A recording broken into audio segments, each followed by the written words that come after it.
हरि हरि बोल।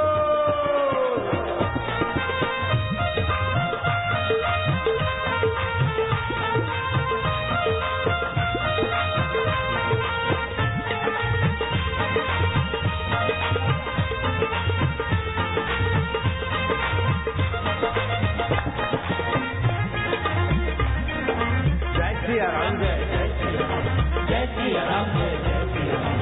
हरि हरि ओम, हरि ओम, हरि ओम, प्यारे ओम, हरि ओम। हरि ओम ओम ओम ओम ओम ओम ओम ओम ओम ओम, प्रभु जी ओम ओम, प्यारे जी ओम ओम ओम ओम ओम ओम ओम ओम ओम, आनंद ओम, माधुर्य ओम ओम ओम ओम ओम ओम ओम ओम ओम ओम। पंडाल वाले दो चार चांदनियां खोल सके तो खोल दे बीच बीच में से, बीच वाली एक आधी चांदनी। ॐ मधुरं मधुरेभ्योऽपि मङ्गलेभ्योऽपि मङ्गलम्, पावनं पावनेभ्योऽपि हरिर्नामैव केवलम्। हरि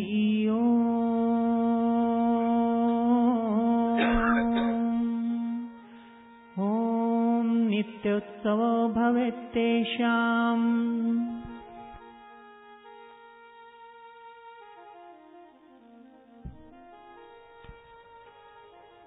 हरि ओम। नित्य उत्सव भवेत्ते। हरि ओम।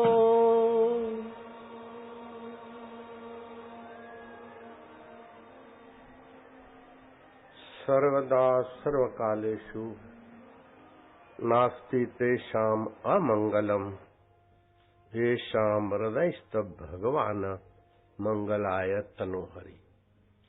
उनका सर्वदा और सर्वकाल में अमंगल नहीं होता है।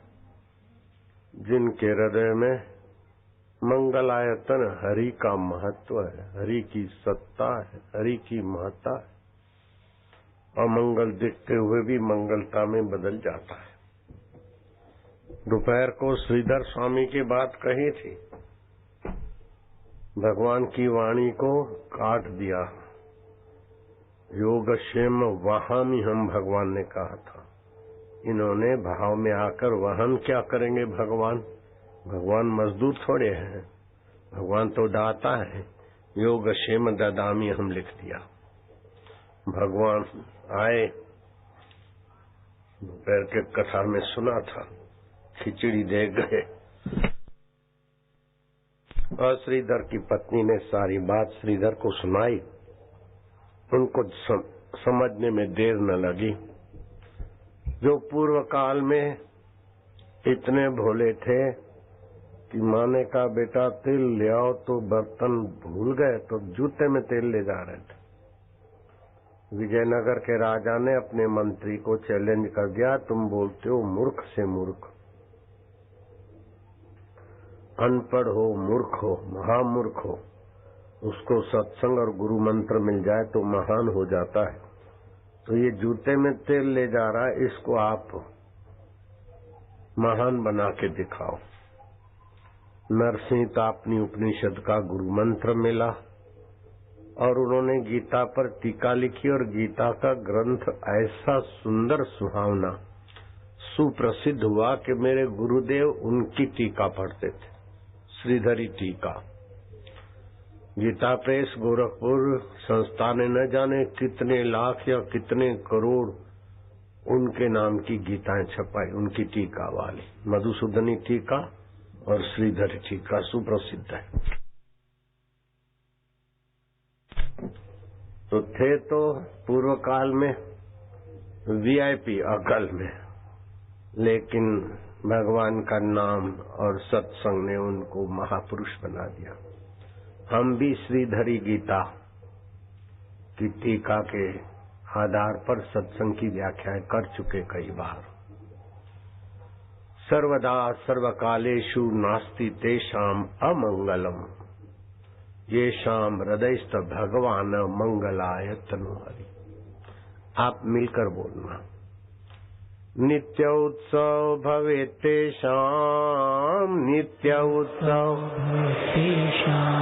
नित्य उत्सव भवे तेषाम, नित्य उत्सव भवे तेषाम, नित्य उत्सव भवे तेषाम, नित्य श्री नित्य मंगलम, नित्य श्री नित्य मंगलम, तेषाम हृदयस्थ भगवान, तेषाम हृदयस्थ भगवान, मंगलाय तनो हरि, मंगलाय तनो हरि। नित्य उत्सव नित्य श्री नित्य मंगल रहता है उनके जीवन में, जिनके हृदय में मंगलायतन हरि का महत्व है, हरि की सत्ता। प्रयागराज में अल्फट पार्क था, अभी उसका नाम बदल के मोतीलाल नेहरू नाम रखा गया। अल्फट पार्क में एक साधु, थोड़ा पढ़े लिखे थे, थोड़ा सा हिंदी बाँच सके, और रामायण की पोथी के दोहे चौपाइयां पढ़ते और उसकी छोटी मोटी अपने मति गति के अनुसार व्याख्या करते। उसमें श्यामलाल सक्सेना में से बना हुआ सैंपल सेक्शन ईसाई छोरा था तो हिंदू का, लेकिन धर्मांतरण के कुप्रचार का शिकार बन गया था और ऐसा जहर भर दिया था उसके दिल दिमाग में कि हिंदू धर्म ऐसा है वैसा है आदि आदि। वास्तव में हिंदू संस्कृति है और बाकी की सब सभ्यताएं हैं। सभ्यताएं मति की उपज है और सनातन धर्म मति की उपज नहीं है। सनातन धर्म सनातन सिद्धांत से संपन्न है। वो हर देश में, हर काल में, हर परिस्थिति में उसका सिद्धांत अकाट्य रहता है। उस लड़के को हिंदू धर्म के प्रति नफरत भर दिया। वो लड़का बैठता, थोड़ा सत्संग सुनता और उठ खड़ा होता। महाराज आप बोलते श्री रामचंद्र जी दंडकारण्य में गए, रामचंद्र जी ने ये किया वो किया, आपने तो राम जी को देखा नहीं और राम जी के बारे में जो रामायण बाँचते हैं उस तुलसीदास को भी आपने देखा नहीं, तो कैसे हम माने कि ये सब सच्ची बात है। ऐसे उठपटांग तर्क वितर्क करके कथा में विघ्न डाल देता था। सीधे साधे साधु थे, हरि में विश्वास था। उस समय का दैनिक अखबार का मुख्य संपादक भट्ट जी बगीचे में आए और रामायणी साधु की बात सुन रहे थे। साधु की सरलता सज्जनता देखकर वो उनके प्रति अभिभूत थे, लेकिन इस उदंड की उदंडता से बड़े नाराज हुए। उसके सारे कुतर्कों को उखाड़ के फेंक दिया, क्योंकि मूर्धन्य पत्रकार, मूर्धन्य संपादक थे। बहुत सारे पत्रकार उनका आदर करते थे। उसने कहा, भट्ट जी आप मेरे तर्कों को काट के मुझे निरुत्तर करने में तो आप सफल हो गए, लेकिन मैं तब तक हिंदू धर्म के इस रामायण को और भगवान को नहीं मानूंगा जब तक मुझे प्रत्यक्ष प्रैक्टिकल कोई चमत्कार न मिले। भट्ट जी बौखला के उठ के चल दिए। वो छोरा तो फिर आए और कुछ का कुछ बोले। इतने में एक साधु आकर बैठे थे वहां। साधु ने उस उदंड की बातें देखकर थोड़ा अपना साधुताई का परिचय दिया कि तू बोलता है हमने रामायण के राम को नहीं देखा, तुलसीदास को नहीं देखा, तो हम कैसे माने? तो तेरे बाप को पैदा करते हुए तूने नहीं देखा, हमने नहीं देखा, तू फलाने का बेटा है, ये हम कैसे माने? ये तो सुनकर तू बोलता है मेरा फलाना पिता है। माँ ने सुना दिया, किसी ने सुना दिया। ये घड़ियाल को देखने से मानना पड़ता है कि ये किसी न किसी फैक्ट्री में बनी होगी और इस फैक्ट्री का मालिक को आपने देखा नहीं, लेकिन घड़ियाल के होने से फैक्ट्री की और मालिक की स्वीकृति तुम्हें देनी पड़ती है। कार्य देखकर कारण को स्वीकार करना पड़ता है, आदि आदि। बोले ये सब भट्ट जी भी हमें बता रहे थे, लेकिन मुझे तो कोई चमत्कार मिलेगा तब मैं मानूंगा ईश्वर की सत्ता और महत्ता। तू भगवान की सत्ता और महत्ता मानेगा नहीं तो देखेगा क्या, लेकिन हम भी बाबा लोग हैं। ध्रुव को एक तारा समझ ले, हम तो उसको भक्तराज मानते। 1 घंटा रोज ध्रुव तारे के सामने बैठ के तू देख। आज इतवार है, अगले इतवार तक अगर तुझे चमत्कार दिखाई न पड़े तो हम साधुताई छोड़कर तेरे साथ नास्तिक बनेंगे। हिंदू धर्म में पैदा हुआ और हिंदू धर्म की बातें काटकर अपने को होशियार मानता है। वो एमए कर चुका था अपने इलाके में, प्रयागराज में, इलाहाबाद में पीएचडी करने के लिए रहा था, कहीं मकान लेके। जमींदार, बड़े जमींदार का, धनवान का बेटा था।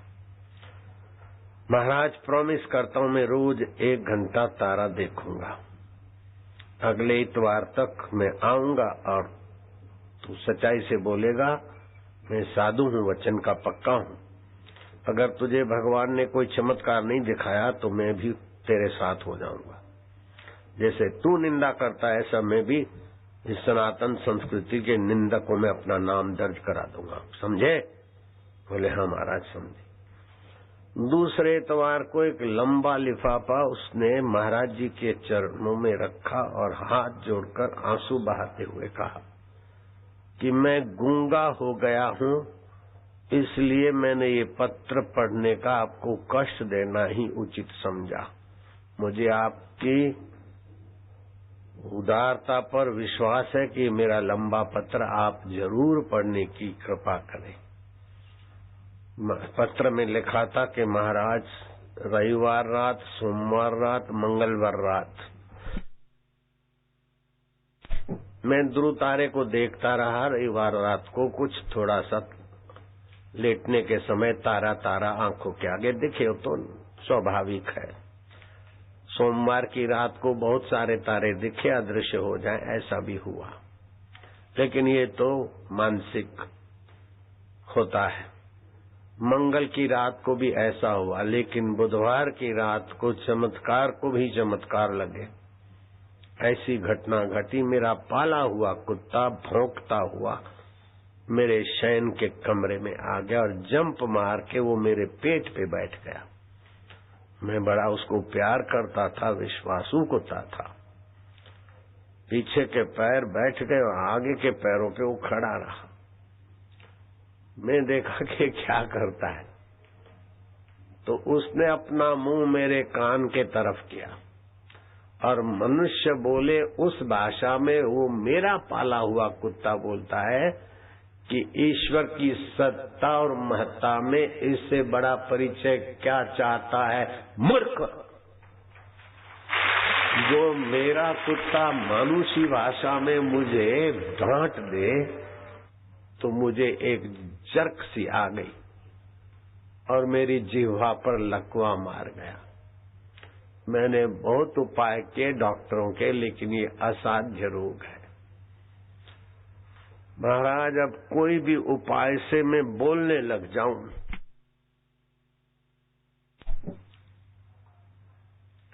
तो मैं आपका आभारी रहूंगा। महाराज ने कहा मेरी शर्त माननी पड़ेगी। अब हिंदू धर्म का रामायण झूठा है, राम जी झूठे हैं।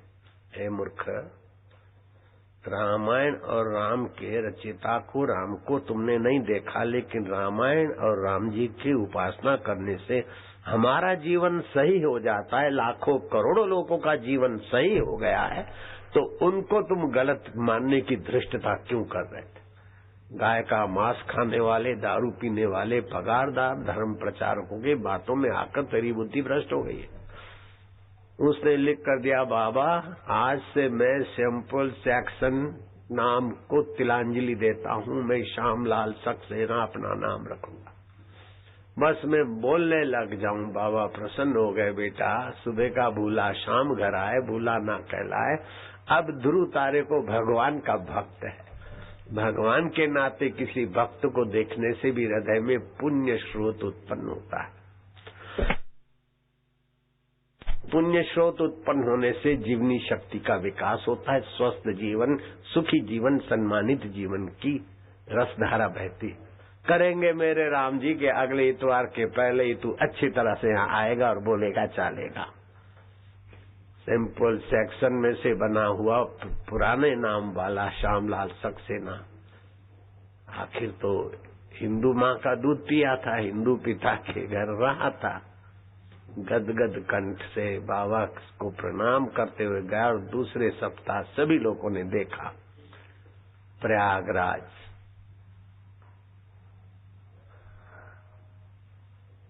अभी जिसका नाम है मोतीलाल अथवा कंपनी गार्डन भी बोलते हैं उसको, अल्फट पार्क उस समय था। ये बात गीता प्रेस गोरखपुर के कल्याण मैगजीन में सविस्तार आई थी। चित्रलेखा वाले सज्जन आए हैं तो अपनी मैगजीन के द्वारा और सरकारों को प्रेरणा दे सकते हैं कि प्राचीन काल में जनक राजा संतों का सत्संग कराकर समाज के तन को, मन को, जीवन को उन्नत करते थे। फिर जो राजे महाराजे आए अहंकार और स्वार्थ में अपनी ढपली, अपना राग बजाते गए। लेकिन छत्तीसगढ़ सरकार को भगवान ने वो प्राचीन राजा जनक की मति गति दी कि सरकार संतों का सत्संग करवा के समाज को दिव्य संदेश देने में सहभागी हो रही है। ये छत्तीसगढ़ सरकार से और राज्यों को प्रेरणा लेना चाहिए, न कि संतों को सत्संग करने के लिए सरकारी मैदान देने में हिचकिचाहट करना, लाखों रुपया। मुंबई वाले तो लाखों लाखों रुपया किराया मांगते। सत्संग कराने में सरकार का तो सहयोग नहीं, लेकिन सरकारी मैदान भी लेना हो तो समिति वालों को छठी का दूध याद आ जाता है। यहाँ तो मैदान भी सरकार का, लाइट भी सरकार की, पानी भी सरकार का, पंडाल भी सरकार का, और बाबाजियों को बुलाना और उनका कार्यक्रम योजना ये भी सरकार का। ऐसी सरकारें देश में बढ़ेगी तो देशवासियों में क्रिमिनल कम होगा। व्यभिचार, अत्याचार, दुराचार कम होगा। जहाँ सुमति वहाँ संपत्ति नाना। और इस बारे में सरकार की पत्रकार सुन रहे हैं, सरकार के भी एडवर्टाइज आदि। तुम तो अपना धंधे में कुशल हो। नारायण नारायण, हरि ओम हरि ओम। ओम नमो भगवते वासुदेवाय। ओम नमो भगवते वासुदेवाय। वासुदेवाय वासुदेवाय। प्रीति देवाय प्रीतिदेवाय। माधुर्य देवाय देवाय। हरिदेवाय। हरिदेवाय। हम यहाँ रसोई लाए हैं, यहाँ के भी रसोई लिए हैं। चीज वस्तु सब्जी आदि लेके भोजन कराते 10 रुपए में। बम्बई में कोई 10 रुपए में भोजन क्या देगा, 10 रुपए में तो बड़ा पकड़ा देगा। चलो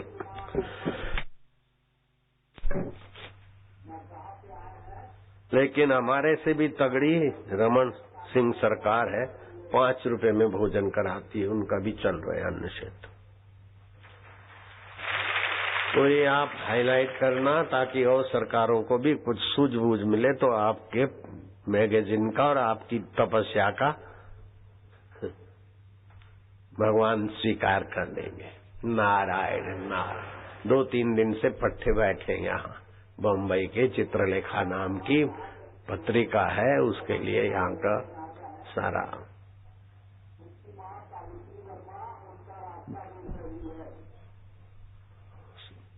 सूचनाएं इकट्ठी कर रहे हैं, फोटो इकट्ठे कर रहे हैं। आपके जीवन में 3 बातें तो जरूर आ जाए। एक तो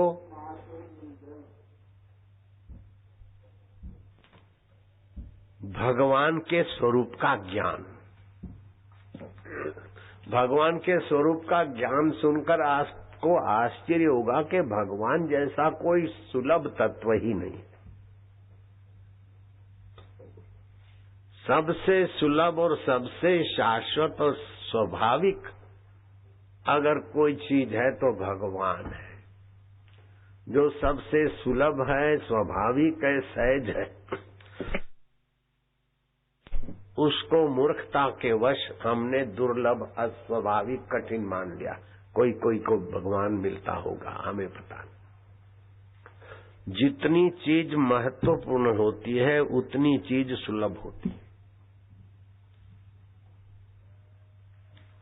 आप घर से बंबई से छत्तीसगढ़ आने को निकले, अगर ट्रेन में आए होंगे तो घर से भोजन का टिफिन लेकर निकले होंगे, लेकिन पानी का थर्मास भर के घर से नहीं निकले होंगे, क्योंकि पानी रेलवे पे मिल जाता है।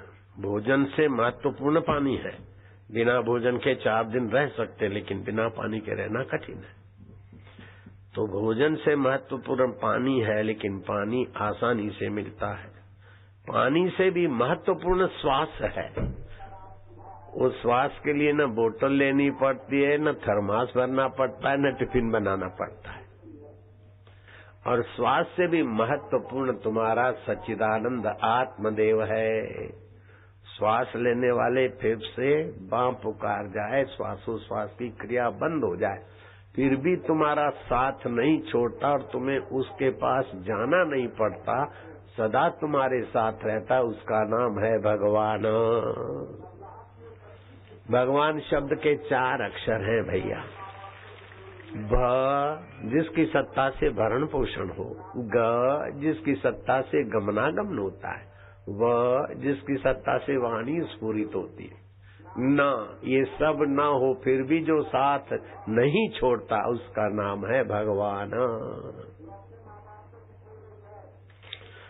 मनुष्य मरता है, उसके 2.25 घंटे के बाद उसका मूर्छा टूटती है और अपने शव को देखता है। जैसे और लोग मृतक के मुर्दे शरीर को देखते हैं, ऐसे ही मृतक व्यक्ति भी अपने शरीर को देखता है। तो देखने का ज्ञान भगवत सत्ता है, समझने का ज्ञान भगवत सत्ता है, और शाश्वतता भगवत सत्ता है। शरीर नश्वर है, लेकिन आत्मा शाश्वत है। आप अपने को आत्मा मानिए। भगवान ने कहा, भूमि रापो अनलो वायु खम मनो बुद्धि रेवच। पंचभौतिक शरीर, भूमि माना पृथ्वी, अनलो माना अग्नि, वायु माना वायु, आपो माना पानी, खम माना आकाश। ये पंच भौतिक शरीर, मन, बुद्धि और अहंकार, ये अष्टधा प्रकृति, इसमें सतत परिवर्तन होता रहता है।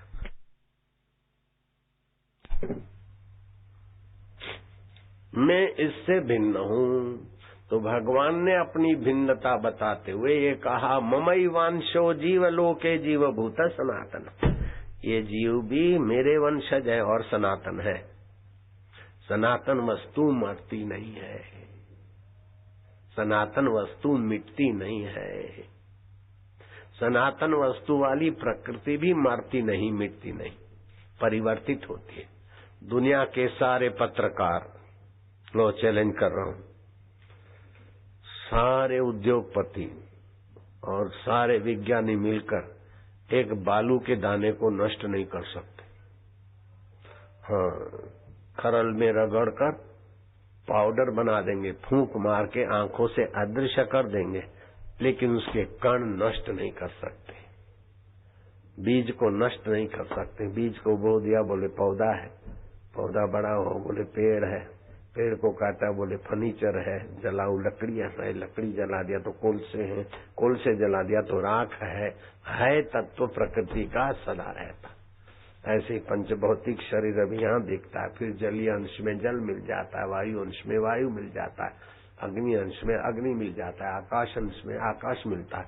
लेकिन जीवात्मा चैतन्य ज्यों का त्यों है, उसलिए यात्रा और शरीरों में करता है।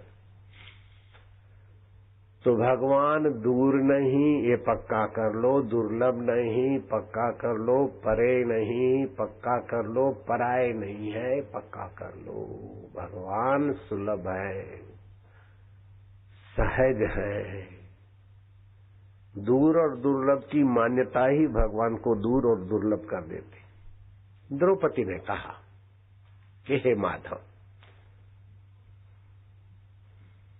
दुष्ट दुशासन मेरी साड़ी का पल्ला पकड़ा तो मैंने आपको पुकारा।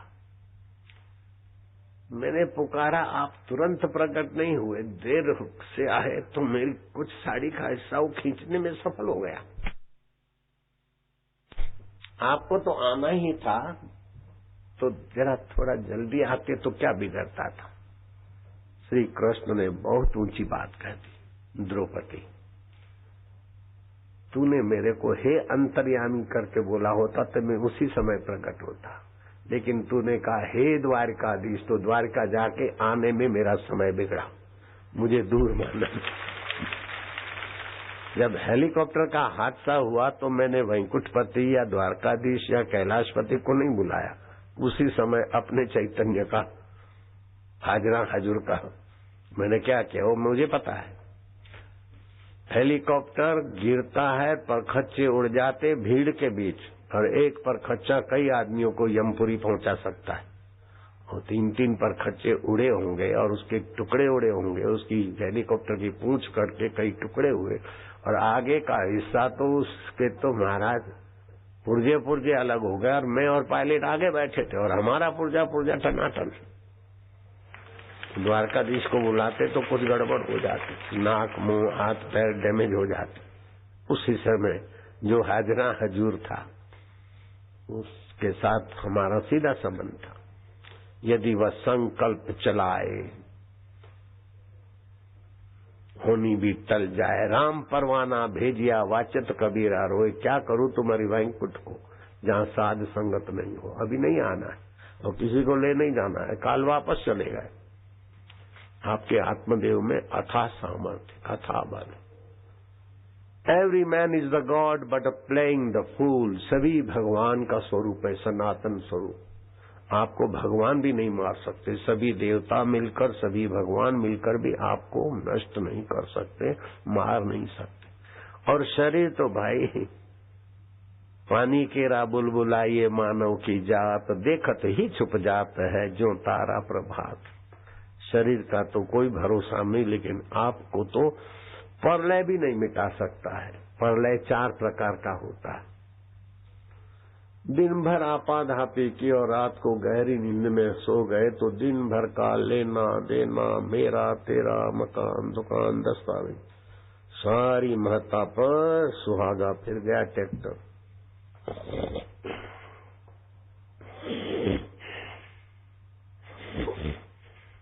गहरी नींद में सो गए तो दिन भर का लेना देना प्रलय में चला गया। इसको बोलते नित्य प्रलय। दूसरा होता है नैमित्तिक प्रलय। मोरबी कांड, बांध टूटा, हजारों आदमी बह चले, मर गए, मकान गिर गए। कच्छ में भूकंप हुआ, हजारों लोगों का अरबों करोड़ों रुपए का नुकसान हुआ, ये नैमित्तिक प्रलय। भोपाल कांड हुआ, उड़ीसा में सामुद्रिक तूफान आया, अमेरिका में सामुद्रिक तूफान आया, साइक्लोन आया, ये हुआ। ये बोलते नैमित्तिक प्रलय। तो रोज सो जाते हुए नित्य प्रलय है, और प्राकृतिक प्रकोप होता है उसको नैमित्तिक प्रलय बोलते हैं। फिर अभी जो सूरज चमचम चमक रहा है पृथ्वी से 13 लाख गुना बड़ा है, लेकिन दूरी के कारण नन्हा लगता है। आकाश गंगा में 400 करोड़ सूरज है, उसमें से सबसे छोटा सूरज बताते विज्ञानी लोग। लेकिन समय के प्रभाव में आकाश गंगा के 10 सूरज और इसकी लाइन में आ जाते। दूसरा सूरज आते ही जीव जगत, जीव प्राणी तो चल मेरे भैया। यही सूरज की गर्मी कईयों को भगवान में पहुंचा दे, मार देती। दूसरा, तीसरा, चौथा, 12-11 सूरज चमकते। कुछ समय तो ये तुम्हारे लोह और पीतल, तांबा, सोना आदि सब गल जाते। उसको बोलते हैं आत्यंतिक प्रलय। तो नित्य प्रलय, प्रकृति के उथल पातल भूकंप आदि नैमित्तिक प्रलय, और 11 सूरज जब तपते हैं तो आत्यंतिक प्रलय। फिर भी ब्रह्मा विष्णु महेश आदि और का लोक रह जाता है। कुछ समय ऐसा आता है कि ब्रह्मा जी भी चल मेरे भैया, विष्णु भी चल, शिव भी चल। उसको बोलते महाप्रलय। महाप्रलय में कुछ नहीं रहता। कुछ नहीं रहता, उसको जानने वाला तो रहता है ना। कुछ नहीं रहने की खबर देने वाला तो है। बुद्धिस्टों से पूछा, भाई बुद्ध भगवान ने क्या बोला? बोले आखिरी में कुछ नहीं है। कुछ नहीं मतलब क्या? बोले शून्य। तो शंकराचार्य ने अपना वैदिक प्रभाव की बात कह दी। बोले कुछ नहीं, सत्य में कुछ नहीं। कुछ नहीं स्वयं प्रकाश है कि पर प्रकाश है? अगर पर प्रकाश है तो जड़ है, और स्वयं प्रकाश है तो नहीं। नहीं को जो जानता है वो तो है ना। उसी को हम पर ब्रह्म परमात्मा कहते। तुम शून्यवाद में रुके हो, हम वेदांत में एक कदम और आगे की बात कहते। कुछ नहीं तो शून्य। शून्य ये सार नहीं, और शून्य को पता नहीं कि बच्चे की नाभि माँ की जेब से कैसे जोड़ी जाए, माँ के शरीर में दूध कैसे बनाया जाए, अच्छा काम करे उसे ऊंची बुद्धि कैसे दी जाए। शून्य को पता नहीं है। यतो वाचो निवर्तन्ते, ये बात बुद्धों के हम स्वीकार करते। जहाँ वाणी नहीं जाती, अप्राप्यसा मनसा सा, जहाँ मन की गति नहीं, लेकिन उस तत्व में पहुंचने वाला आनंदित हो जाता है। भगवान है सच्चिदानंद। सत्य माना जो पहले था, अभी है, बाद में रहे। चिद माना सब कुछ जाने, और आनंद माना सुख स्वरूप है। तो परमात्मा सच्चिदानंद है। और भागवत में भगवान वेद व्यास जी ने भगवान की पूरी एड्रेस बता दी। भागवत तो है श्री कृष्ण, उसके इष्ट ग्रंथ, श्री कृष्ण का इष्ट ग्रंथ है, लेकिन उसमें भागवत में एक खास कुशलता दिखाई व्यास जी की मति ने, कि मंगलाचरण करते तो श्री कृष्ण का स्वरूप क्या है वो बताते। आप बोलना, सच्चिदानंद रूपाय सच्चिदानंद विश्व उत्पत्ति आदि हेतवे। जो सत्य है, चित्त है, आनंद है, और विश्व की उत्पत्ति स्थिति और प्रलय का हेतु है। तापत्रय विनाशाय श्री कृष्णाय वयम नुमः। 2 हाथ पैर वाले कृष्ण नहीं, 4 हाथ पैर वाले चतुर्भुजी नहीं, लेकिन जो सच्चिदानंद है, सृष्टि की उत्पत्ति स्थिति प्रलय का हेतु है, उस परमात्मा को हम प्रणाम करते। क्यों करते? कि आदि दैविक, आदि भौतिक और आध्यात्मिक ताप से हमारी मुक्ति हो। अपने सच्चिदानंद स्वभाव में हमें जागने की कृपा कर दे। कितना ऊंचा नजरिया है। अगर भगवान दूर होते, दुर्लभ होते, परे होते, कठिन होते, तो परीक्षित को 7 दिन में शुकदेव जी की कथा सुनकर ज्ञात ज्ञ नहीं होते। राजा जनक को रकाब में पैर डालते डालते भगवत प्राप्ति हो गई, तो पैर में रकाब डालते डालते तो केजी से भी पार नहीं होते हम लोग। एक क्लास भी नहीं पढ़ सकते, लेकिन जनक हो गए। मेरे को 40 दिन में मेरा काम हो गया। तो अगर दुर्लभ और कठिन होता तो 40 दिन में तो एक क्लास भी पार नहीं होते। और हमारे गुरुजी के प्रसाद से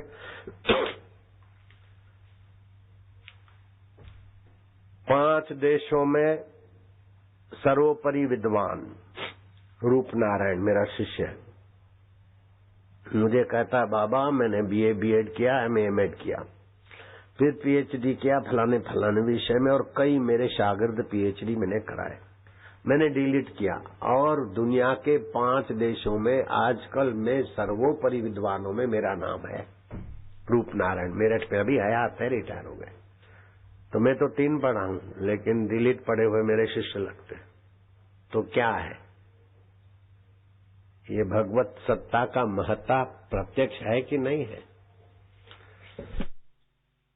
वीरेंद्र मेहता, याद नहीं रहता है, मंत्र दिया, और याद शक्ति के केंद्र कैसे खुलते हम जानते हैं। ओ मंत्र दिया और योग्यताएं विकसित हुई। एक्सपर्ट एडवांस लर्न्स डिक्शनरी के 80,000 शब्द पृष्ठ क्रमांक के साथ कंठस्थ हो गए। Limca book of world record में सर्वोत्तम याद शक्ति वाले में मेरे शिष्य वीरेंद्र मेहता का नाम है। भैंस चराने वाला क्षितिज सोनी इलाहाबाद का, ऐसा दरिद्र बेचारा कि पानी पीने के लिए ले जाने के लिए घर में बर्तन नहीं, मोबाइल ऑयल के डब्बे में पानी ले जाता पीने को। गायों को चारा खिलाने का भैंसों के पैसा नहीं, तो दोते समय भैंसों को ले आते गर्मी में। चप्पल टूट जाती तो 2.5 रुपए की टायर की चप्पल खरीदने की व्यवस्था नहीं हो पाती, कई हफ्ता नंगे पैर आते। मैंने सारस्वती मंत्र दिया, अभी वो गो एयर में चीफ इंजीनियर है, भैंस चराने वाला।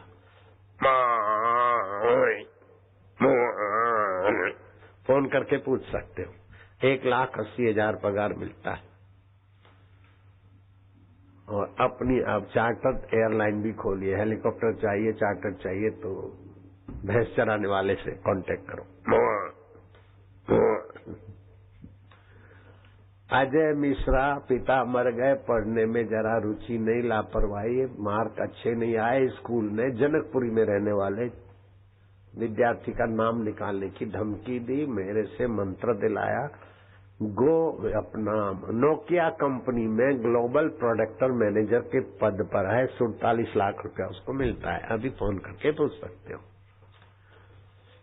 अरविंद लेले, उसकी पत्नी मेरी भक्त थी, भगवान की कृपा हुई, बिरला में काम करते थे, फिर जंप हुआ 27 लाख रुपया हर महीने पगार, 3 करोड़ से भी ज्यादा। वो आखिरी अपना मिडल ईस्ट में उसकी नौकरी हुई, और कोई ऐसी तकलीफ हो गई कि कोमा में चले गए, आईसीयू में चले गए। भाई आई रोई, मैंने कहा उसके कान पर फोन लगा दो। बोले बाबा वो नहीं सुन पाएंगे। मैं क्या, बात काटो मत। कान पे फोन लगा, ओम ओम ले ले, मैं आशाराम बापू बोल रहा हूँ। ओम ओम ओम ले ले, अरविंद ले ले, अरविंद ले ले। जागा। मैं क्या, आओ भारत आ जाओ, अभी भारत में है, आप कल देखना चाहे तो कल भी दिख जाएंगे। अरविंद ले ले अहमदाबाद में आए थे, 1 महीना भर वहां से, 1 साल भर वहां सेवा किया। अभी दिल्ली में अपनी उनकी पत्नी और परिवार के साथ रहते। राजू भदौरिया, MBA के बाद जॉब थी, 3 लाख का पैकेज था। बाबा मेरी जॉब, कंपनी बंद हो रही है, खतरा हो रहा है, चिंता मत कर, इले मंत्र।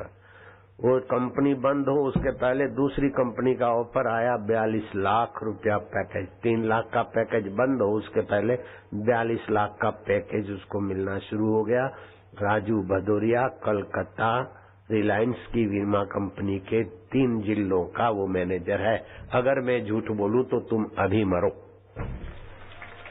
ऐसी कसम खाने वाले बाबा को सुनकर तुम तालियां बजा रहे हो, तुम्हें भरोसा है कि बापू अपने प्यारों की झूठी कसम नहीं खाते। मरे तुम्हारा पाप, मरे तुम्हारी चिंता, मरे तुम्हारा अहंकार। अभी प्रत्यक्ष तुम देखोगे कि 5 साल का लड़का भोजो कैसे कार चलाकर अपने चचेरे भाई को, छत से गिरे भाई को कार में ले जाता है, उसकी जान बचाता है। तांशु, उसकी ये चमत्कारिक लीला देखकर बम्बई फिल्म इंडस्ट्री वालों ने उसके बाप को बोला कि तांशु थोड़े दिन हमारे पिक्चर में काम करे, हम 2 लाख रुपया दे देंगे। उसका बाप तो 15,000 कमाए तो साल भर में 2 लाख नहीं, खुश हो गया। लेकिन बापू से पूछूं, मैंने कहा 2 लाख में कहीं दिया जाता है बच्चा? नहीं, मना कर दो। तो बोले कितना बोलूं? मैं कहा तो 20 लाख बोल। फिर बार्गेन करते करते 2-4 लाख इधर इधर हो तो पेपर साइन कर देना। हुआ भी ऐसा, 16 लाख में पेपर साइन हुए, 14 लाख तो उसको बच्चे को मिल गए। सो हम फिल्म बन रही है। अभी 2 लाख बाकी है। मैं झूठ बोलूं तो तुम वही करो, लेकिन जांच करके फिर। तानशु उसका नाम है। उस तानशु छोरे की अभी फिल्म तुम देखोगे, कैसे गाड़ी चलाता है। एक बच्चे तांशु ने अपने चचेरे भाई हिमांशु की जान बचाने के लिए अपनी उम्र से कहीं ज्यादा होशियारी से काम लिया। पूर्वी कॉलोनी के इस घर में रोजाना की तरह उस दिन भी बच्चों की किलकारियां गूंज रही थीं। मस्ती के इस माहौल में बच्चों को अचानक सबसे नन्हे यानी हिमांशु की याद आई। हिमांशु पहली मंजिल पर खड़ा था, वो भी इनके साथ खेलना चाहता था। अचानक सबने इसे अपने पास बुलाया।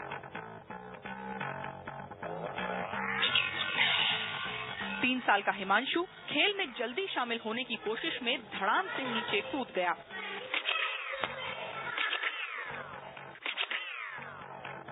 बेहोश हिमांशु को देख बच्चे सहम गए। डर था कि बड़ों को पता चला तो मार पड़ेगी। उस पर हिमांशु की हालत से ये सब घबरा गए थे। किसी को समझ नहीं आया कि क्या करें। अचानक प्रिया और तन्वी को ख्याल आया कि हिमांशु को अस्पताल पहुंचाया जाए, लेकिन समस्या थी कैसे। तभी तनिष्क ने पहल की। फटाफट हिमांशु को वैन में डाला गया।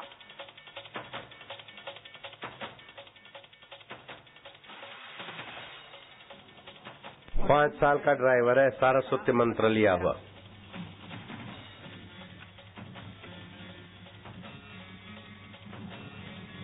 शीला दीक्षित ने इसको बहादुरी से सम्मानित भी किया, अवार्ड दिया।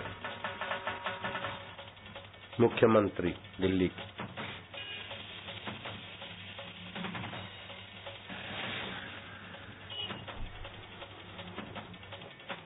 दिल्ली की उन जोखिम भरी सड़कों पर जिन पर चलने में मंझे मंझाए ड्राइवरों के भी छक्के छूट जाते हैं।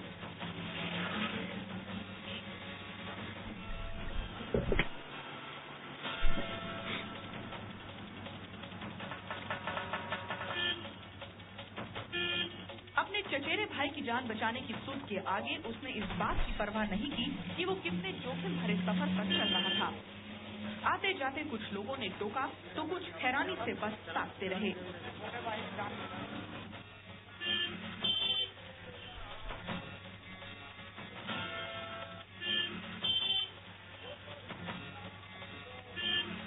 मंजिल आ गई, गाड़ी पहुंची अस्पताल।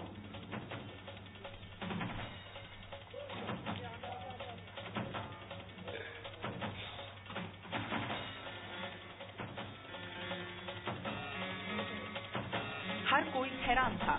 आनन फानन में अस्पताल में हिमांशु का इलाज शुरू हुआ। सिर में चोट और सदमे से बेहोश हुए हिमांशु को कुछ देर बाद होश आया, लेकिन तब तक परिवार वाले पहुंच चुके थे। हर कोई हैरान था। एक दिन मैं खेल रहा था, मेरा छोटा भाई छत से नीचे गिर गया। उस समय हमारे घर में कोई बड़ा नहीं था, इसलिए हम सब डर गए। इतने में पूजा बापूजी की आवाज आई कि तानसु इसे वैन में लेटा और वैन चलाकर हॉस्पिटल ले जा। उसके बाद मैंने अपनी दीदियों की मदद से हिमांशु को वैन में लेटाया। गाड़ी अस्पताल तक कैसे चली, कैसे पहुंची मुझे नहीं पता। मुझे रास्ते भर ऐसा एहसास रहा कि बापूजी मेरे साथ बैठे हैं और गाड़ी चलवा रहे। आपने तो तालियां बजा ली। अगर मैं इसके साथ बैठा होता तो ये मेरी गोद में होता तो उसके पैर नहीं एक्सीलेटर ब्रेक पर पहुंचते।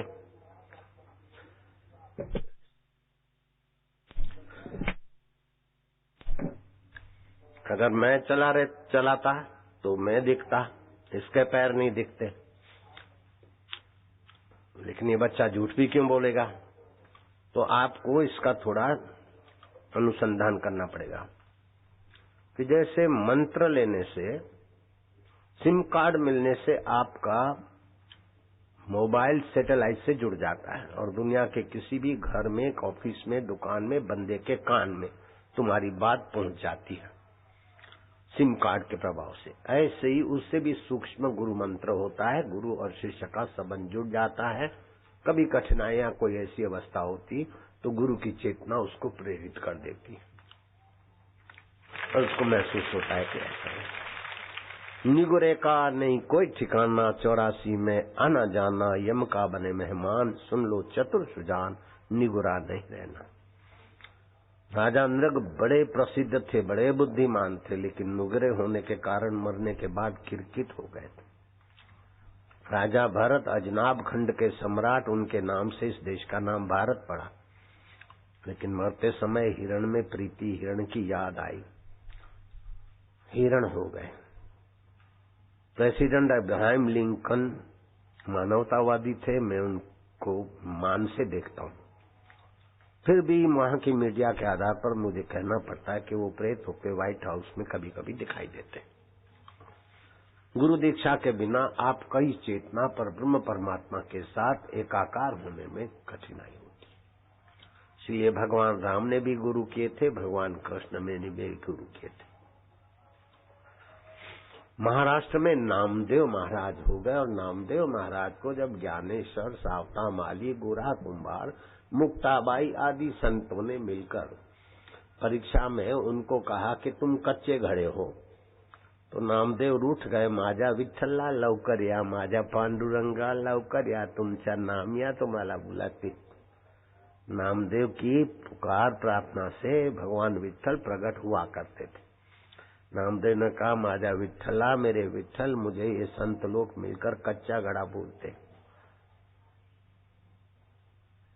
तो भगवान विठ्ठल ने कहा कि संत मत सच्चे है, तुम कच्चा घड़ा हो, कि तुम तो बोलते हो नामिया तू मला प्रिय आहे, पण आताच सांगते तुम्ही कच्चा घड़ा है। हे माझा पांडुरंगा, काय झालं कि जब तुम मेरे को मंदिर में ही मानते हो और मैं आता हूँ, अंतर्धान हो जाता हूँ, तो कहाँ से आता हूँ, कहाँ अंतर्धान होता हूँ, ये तुम्हें पता नहीं है, इसीलिए तुम कच्चे खड़े हो। तो माझा पांडुरंगा, तुम्ही जब माला पक्का करून द्या कि ये काम मेरा नहीं है। चोर को या डाकुओं को या जेब कतरों को पकड़ना जज का काम नहीं, ये पुलिस विभाग, डीजीपी विभाग है, और डीजीपी विभाग संतों का होता है, हमारा विभाग नहीं है। शिवोबा खेचर के पास जाओ और दीक्षा ले, शिवोबा खेचर से दीक्षा ली, तब नामदेव पक्के घड़े कहलाए। कलकत्ते की काली माता की पूजा करते थे सद्भाव सच्चाई से, और संयमी थे, ब्रह्मचारी थे। माँ ने एक बार प्रकट होकर कहा कि हे गदाधर पुजारी, तुम तोतापुरी गुरु से दीक्षा ले लो।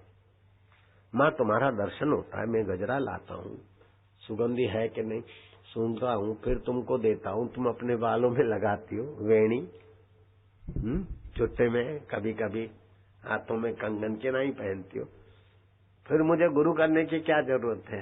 कि गदाधर, ये मानसिक सिद्धियां है, भाव दृढ़ होता है तो वह देव प्रकट होता है, बात करता है, फिर अंतर्धान हो जाता है।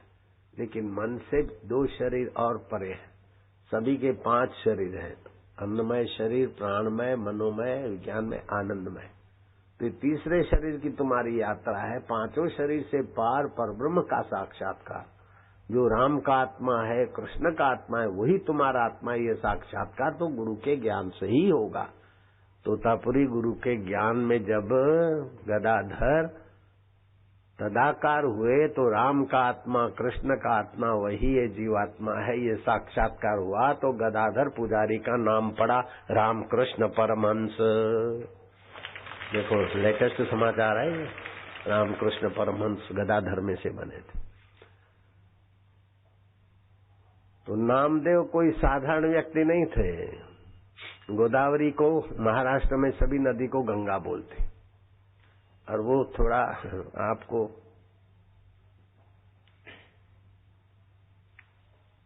सुनाऊं कि नहीं सुनाऊं, विषयांतर तो नहीं होगा, सुना दूं कथा। परिसा भागवत की पत्नी और नामदेव की पत्नी अपने पड़ोस में ही रहती थी, और दोनों की शादी भी हुई तो भी पड़ोसी पति मिले। कमला को परिसा भागवत मिला और राजाई को नामदेव मिले। कमला का पति लक्ष्मी की उपासना करके लक्ष्मी जी से पारस का पत्थर पाया था और छटांग भर रोज सोना बनाता था। और उससे वो बड़ा ठाठ माठ से जीता था, दान पुण्य खूब करता था। लेकिन ये नामदेव भाई तो 10-15 दिन का राशन हो गया, तो अब क्या करना है? लोभ पाप का मूल है। विठ्ठला, पांडुरंगा, कोई भी बुलाए कीर्तन सत्संग करने चले जाए भाई साहब, फिर दाना पानी की जरूरत पड़े तो फिर सिलाई का काम करे। तो बड़ी गरीबी से राजाई जीती थी और कमला बड़ी धान्य से जीती थी। कमला का पति परिसर भागवत कहीं बाहर गया कुछ दिनों के लिए, और कमला को दया आई, राजाई को बोला ये पारस ले ले, तू अपनी गरीबी मिटा ले। राजाई ने गरीबी मिटाई और नामदेव आए तो घर की रौनक बदली हुई दिखी साहब। धन धान्य चीज वस्तु है वो सब, खाट बाट ये वो पलंग जो भी कुछ हो सकता है, ये सब क्या हुआ? तो राजाई ने सारी बात सुनाई। नामदेव ने कहा हराम का खाना सत्यानाश जाना। हे पारस से सोना बने और सोने से चीज वस्तुएं ले और वस्तुओं का उपभोग करे, आसक्ति हो जाए, फिर प्रेतों के भटके राजे महाराजे भी भटकते थे, माला आप आइए नहीं। सब गरीबों को बुलाकर दे दिया और कुछ बचा तो राजाई को बोला उठा तो। नामदेव और राजाई ने सामान बचा हुआ उठाया और गए गंगा किनारे। उत्तर प्रदेश की गंगा मत मानना, महाराष्ट्र की गोदावरी को भी गंगा बोलते। गरीब गुरबों को दे दिया, राजाई को रवाना कर दिया और पारस का जो टुकड़ा था वो फेंक दिया नदी में। पांडुरंगा माझा विठ्ठला हा काय करतो, तुमची माया देतो मला दूरी करतो। बच्चे को माँ खिलौने देकर दूर करती है, ऐसे तुम करोगे? हे पांडुरंगा, ये माझा विठ्ठल माऊली, ये पांडुरंगा माऊली माऊली, वो करते करते ध्यान मग्न हो गए। राजाई ने जाकर कमला को बताया और कमला का पति आ गया, तो कमला के पति को पता चला तो सिर पैर कूटने लगा। दौड़ते हुए आया और ये महाराज तो बैठे, ओ नामदेव भाऊ माझा माला पारस द्या। तो पारस तो मैं टाकले गंगा में, असली पारस तो आपल्याकडे आहे ते जाणार नाही, हा नकली पारस सदा रहणार नाही, हा मोहमायाचा पारस आहे, तुम्ही असली पारस घ्यावे। मला सत्संग नाही पाहिजे, मला माझा पारस द्या, पारस द्या, पारस द्या। अरे काय कुटतो, काय विलाप करतो, तुमच्या पारस कोई तुमचं कोई चिंत नाही, कोई घेतेच नाही, हा पारस तो सदा रहते नाही। ओ माझा बाप, ओ माझी आई, ओ माझे बाप, मला सत्संग नाही पाहिजे, मला माझा पारस द्या। नामदेव के कैसा नकली पत्थर का टुकड़ा तो छाती कूटता है, असली पारस के लिए ऐसा करता तो ओ फिर सत्संग देते, मला नाही पाहिजे सत्संग, मला उपदेश नाही पाहिजे, नाही पाहिजे उपदेश, मला माझा पारस द्या। मैं पाव लागतो, तुम्ही संत आहे, दुसरा होतो ना गला दाबून गंगा में टाकतो। आता मी हात जोडतो, माझा भाऊ, मी काय काय तप केले, रोने लग गया। नामदेव को आ गई दया। जय गंगे, गंगे माना वहां की गोदावरी। कूदे और बहुत सारे पारस ले आए, बोले तुमचा पारस तुम्ही शोधन गया। जो जो पत्थर को लोहा छुआए तो सोना हो जाए, सारे पत्थर एक जैसे। मला माहित पडत नाही की जिनाला तुम्ही ओळखतोच नाही, तिनाला तुम्ही छाती कुटतो और जो तुम्हाला भूलतो नाही ते पांडुरंग अंतरात्मा आहे, ते नाच्या तुम्हाला माहित नाही काय रे। परिसा भागवत ब्राह्मण देवता लक्ष्मी भक्त काय माया की भक्ती केले, घ्या हा पारस आहे सगळे, तुमच्या पारस तुम्ही शोधून घ्या। संत की दृष्टि, संत का संकल्प और कुछ तो उसकी भी भक्ति थी, बुद्धि बदली, बोले हा पत्थर पारस मला नाही पाहिजे, असली आत्म पारस आहे, तिनाची दीक्षा द्या भाऊ, मला माफ करून द्या, माफ करून द्या। पहले पत्थर के लिए रो रहे थे, अब असली पारस के लिए चरणों में गिरे।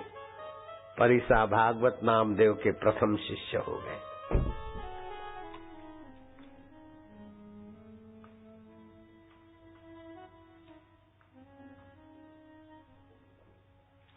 ऐसे ही समर्थ रामदास महाराष्ट्र में टाकली जगह, उधर आते जाते थे।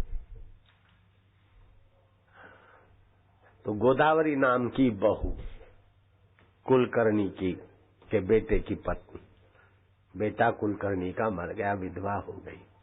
सती परंपरा थी, वो पति के साथ सती होने को जा रही थी, तो गहने गांठे पहने था कि मैं तो सती होने को जा रही हूँ, मृत्यु को गले लगने। समर्थ रामदास टाकली में आते, नदी किनारे होते, आखिरी में संत का दर्शन हो जाए तो अच्छा है।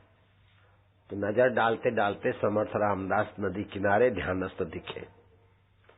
गोदावरी बहुरानी, हाँ, गोदावरी ने प्रणाम किया और सजी धजी थी, 16 श्रृंगार थे।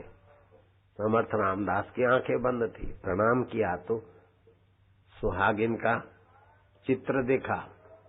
बोले सदा सुहागन अष्टपुत्रवती भवा। वो बाई देखा, हे माजा समर्थ देवा। बात सुना दी कि मेरा पति तो शमशान में पहुंचा, उसका शव, मैं सती होने को जा रही हूँ। अब आप बोलते हैं अष्टपुत्रवती भवा, तो मैं काय करूं?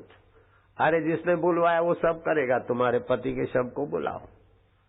समर्थ रामदास ने मंत्र जप करके पानी में देखा और मुर्दे के चारों तरफ पानी का छिटकाव करा, ताकि उसको बुलाए तो दूसरा प्रेत घुस न जाए। इसमें भी बड़ी सूक्ष्म व्यवस्था होती है। उसके पति का नाम लेके बुलाया, वो तू आ जा। वो जिंदा हुआ। दोनों ने प्रणाम किया कि बाबा आपने अष्टपुत्रवती भव बोला है, तो पहला पुत्र मैं आपके चरणों में रखूंगी। वो पहला पुत्र समर्थ रामदास का उद्धव शिष्य, आज भी इतिहास में उसकी खबरें हैं। अगर मैं झूठ बोलूं तो तुम मरो। नारायण हरि, तुम्हारे आत्मा में कितना सामर्थ्य है तुमको पता ही नहीं। महाप्रलय भी तुमको मार नहीं सकता। नित्य प्रलय, नैमित्तिक प्रलय, आत्यंतिक प्रलय में 12 सूरज में तो सब सफाई हो जाती है शरीरों की, लेकिन आत्मा को तो महाप्रलय भी नहीं मिटा सकता। मरने से डरो नहीं, दूसरों को डराओ नहीं। अज्ञानी बनो नहीं, दूसरों को अज्ञान में गिराओ नहीं। दुखी रहो नहीं, दूसरों के लिए दुख का निमित्त मत बनो। ये है सनातन सत्य, ये है सनातन व्यवस्था। लेकिन आज का MBA, गंजे आदमी को भी कंगी बेच के आओ, उल्लू बनाओ और तुम अपना उल्लू बनने में सफल हो जाओ। चीज वस्तुएं पाके उल्लू बनते रहो। धन के ढेर, सत्ता के ढेर, सर्टिफिकेटों के ढेर लेके मैं बड़ा हूं, मैं बड़ा हूं। ए तुम जो बड़े हो, तुम्हारे बड़ेपन की ऐसी तैसी, हमें वोट दे दो, हम ये कर देंगे वो कर देंगे। नेता भैया भाषण करके भले थोड़े दिन की कुर्सी में तुम उलझो, पब्लिक को उलझाओ, हमारा कोई विरोध नहीं, लेकिन तुम क्या कर दोगे? सोने की लंका बनाने वाला रावण भी संसार से दुखी होके गया, तो तुम्हारी प्रजा और तुम क्या सुखी होके जाओगे? हिरण्याकश्यपु के पास सोने का हिरणपुर था, वो भी दुखी होके मर गए नरसिंह अवतार के द्वारा और रावण रामा अवतार के द्वारा। धन संपदा तब शोभा देती है जब आत्मधन की आपको खबर हो। तो 3 बातें कर लो। एक तो भगवान का ज्ञान, दूसरा भगवान में विश्राम, उससे सामर्थ्य आएगा, और तीसरा भगवान में प्रीति। बस हो गया। भगवत तत्व का ज्ञान, भगवत तत्व में विश्रांति और भगवत प्रीति।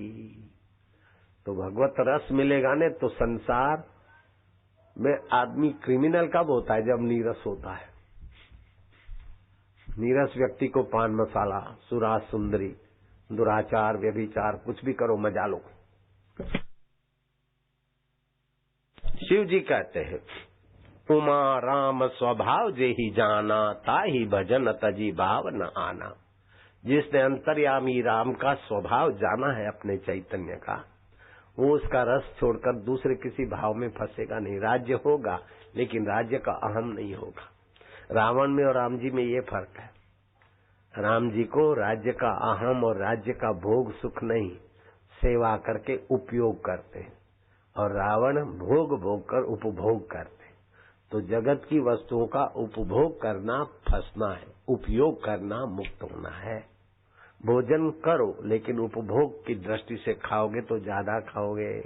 पति पत्नी का व्यवहार करो लेकिन उपभोग करोगे तो एड्स की बीमारी की संभावना अथवा तो अकाल मृत्यु की संभावना।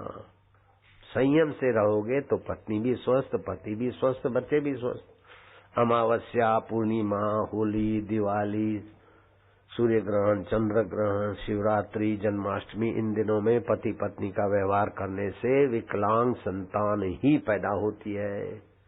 अगर संतान पैदा नहीं हुई, गर्भाधान नहीं रहा, तो भी ये संभोग करने वाले की जीवनी शक्ति अधिक ह्रास होने से जीवलेवा बीमारी पकड़ लेती और जिंदगी भर घसीटते रहते अपने शरीर को दवाइयां खा खा के। तो अब क्या करे, तो भगवान के स्वरूप को जानो। उसके पहले भगवान को अपना, अपने को भगवान का मानो। जिसमें अपनात्व होता है वो प्यारा लगता है। भगवान को दूर न मानो, दुर्लभ न मानो, परे न मानो, पराया न मानो, वो मेरे अंतरात्मा है। रात्रि को सभी लोग सोते, लेकिन सोते समय लगभग 99.99 लोग शरीर में ही सोते। तो शरीर थका होता है तो थकान में सोते, चिंता में होता है तो चिंता में सोते, बीमारी में होता है तो बीमारी के चिंतन में सोते, तो उठते भी ऐसे ही। मैं एक तरकीब बताता हूँ। पंचभौतिक शरीर तुम नहीं हो, मन बुद्धि अहंकार तुम नहीं हो, तुम आत्मा हो। तो तुम आत्मा हो, रात्रि को परमात्मा में सोने की कला सीख लो। शुरुआत में भले तुम्हें पता नहीं चले, लेकिन कुछ ही दिन में तुम्हें ऐसा लाभ होगा जैसा बापू को हो गया। 3 पढ़े बापू को इतना भारी लाभ हो गया, तो बेटे तो बहुत कुछ पढ़े हो भाई, तुमको बड़ा भारी लाभ हो सकता है। रात्रि को सोते समय पलंग पे शरीर है, ये पंचभौतिक है, मन बुद्धि अहंकार भी माया है, अष्टधा प्रकृति है। ये प्रकृति का शरीर प्रकृति में पड़ा है, मैं आत्मा हूँ, आत्मा सत्य है, ओम ओम। आत्मा चैतन्य है, ओम ओम। आत्मा आनंद स्वरूप है, ओम ओम। परमात्मा का अविभाज्य अंग है, जैसे तरंग समुद्र का अविभाज्य अंग है, घड़े का आकाश महाकाश का अविभाज्य अंग है, ऐसे में परमात्मा का अविभाज्य अंग हूँ। मैं ईश्वर में शयन करता हूँ। ओम प्रभु जी, ओम प्यारे जी, ओम ओम आनंद, ओम ओम शांति। विश्वास अंदर गया तो ओम, बाहर आए तो गिनती।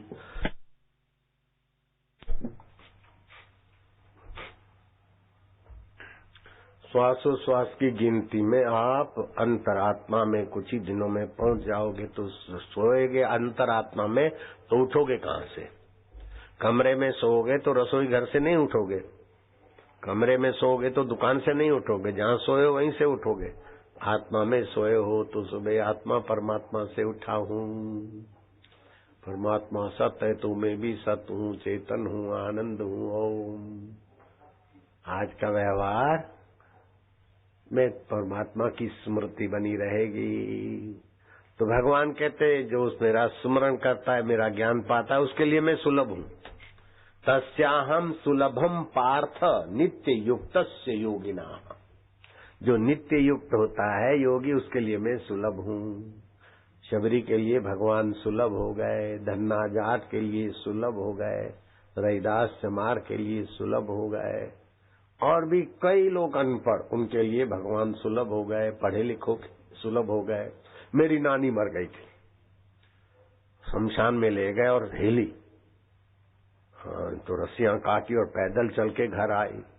पूछा कि मरते समय तो 4 मुसीबतें होती है, बीमारी की तकलीफ कुछ न कुछ, दूसरा मरकर कहाँ जाऊंगा ये भय, तीसरा किया हुआ अपना क्रूर व्यवहार। जैसे औरंगजेब अपना सिर कूटता था कि मैंने शर्मद फकीर की हत्या करवाई, मैंने अपने भाई की बेटी हत्या करवाई, मैंने अपने अब्बा को जेल में डाला। तो किया हुआ अपना गलती, पाप परिपक्व होता है तो ताप तपाता है, तो मरते समय ताप तपाता है, पाप वासना भी भटकाती है। मरकर कहाँ जाऊंगी, एलिजाबेथ परेशान होकर मरी। तो एक तो रोग, दूसरी स्मृति। हिरण का सुमरण करा तो हिरण बन गए, एफडी का सुमरण करा तो बैंक में चिपकली बन गए। तो ये 4 चीजों में से नानी को क्या हुआ? बोले मेरे को कुछ नहीं हुआ, मैं तो थोड़ी सी सुन्न हो गई और देखा तो ये नरक है। तो मैंने बोला मेरे को नरक में क्यों लाए हो? जो ओमकार का जप करता है, गुरु मंत्र है, दारू नहीं पीता, मांस नहीं खाता, दारू नहीं पीता, उसको नरक नहीं होता। मैंने कथा में सुना है। मुझे इधर कौन लाया, क्यों लाए? तो यमराज के पास खबर गई। यमराज ने कहा तुम्हारा नाम हेमीबाई है। बोले शहर में कई है, पूरा नाम लो। हेमीबाई पोहुमल। बोले नहीं, पोहुमल फोमल हमारे पति का नाम नहीं है।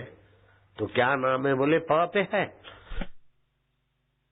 पहलाज राय, परियोमल। बोले नहीं। पुरुषोत्तम दास, नहीं। अंजुमल। बोले नहीं। तो भाई नाम ले ले। बोले भाई तुम बोलते जाओ, मैं बता दूंगी। ऐसे करते करते करते करते प्रीतम दास, फलाने दास, प्रेम कुमार। बोले कुमार हटाकर चंद्र लगाओ। बोले हेमीबाई प्रेमचंद। बोले हाँ। यमराज ने डांटा के हे मंदमती जमदूतो, पहले पुष्करना पातकी को लाना था, तो पुष्करना पुण्यात्मा को पकड़ के लाए, मुझे माफी मांगनी पड़ी। अभी हेमीबाई पोहुमल को लाना था, तो हेमीबाई प्रेमचंद को ले आए। जाओ वापस छोड़ के। तो मैं जिंदी हो गई। 39 साल मेरी नानी जी। यमराज की क्लास लेकर फिर जिंदी होने वाली नानी का मैं धोता लगता हूँ। आप संभल के बात करिए। और मेरे जन्म के पहले एक अजगैबी सौदागर आया। हमारे पिता बड़े धनवाड़िये थे, 1000 एकड़ जमीन थी, जायदाद थी, वो था। तो हमें दान का नहीं चाहिए, हम क्षत्रिय हैं। बोले नहीं, हमको भगवान ने प्रेरणा किया, तुम्हारे घर कोई संत आने वाले, बालक आएगा, वो महान संत बनेगा, लोगों का उद्धार करेगा। और मुझे ये झूला की प्रेरणा मिली। झूला इतना बड़ा कि बेटा तो सोए, बेटे के भाई बहन भी सोए, माँ भी लेटे, और पापा को भी अगर मौज लेनी है तो वो भी झूले का उपयोग कर सकता है। इतना बड़ा भव्य झूला ऐसा मैंने कहीं दोबारा देखा नहीं। मैं लगभग 5-6 साल का था तब तक वो झूला मेरे आंखों के आगे था, अभी भी है। ऐसा भव्य झूला मैंने फिर कभी कहीं देखा नहीं। तो जन्म के पहले झूला भेजने वाले भगवान ने मेरा ये क्या सौदागर लाया। और मेरी माँ ने मेरे को बताया कि तुम्हारा जन्म तो सुबह होने वाला था, लेकिन मैं छाछ दही आदि जो गरीबों में बांटने की सेवा है, वो मेरी सेवा आज रह जाएगी। तो मैं प्रार्थना घर में गई, घर में मंदिर में, भगवान मेरी प्रसूति अभी नहीं, सेवा से निवृत्त हो जाऊं, फिर प्रसूति हो। तो मेरे को थाम कर भी सेवा पूरी करने वाली माँ का मैं बेटा लगता हूँ। ताली मत बजाओ, अभी खबरें और भी है। नीम के पेड़ को आज्ञा दिया कि जहाँ झूलेलाल वालों की हद पूरी होती है और वक्त बोर्ड की हद शुरू होती है, उस हद के बीच जहाँ सच्ची रेखा है वहां जाकर बैठ। तो नीम का पेड़ चल पड़ा।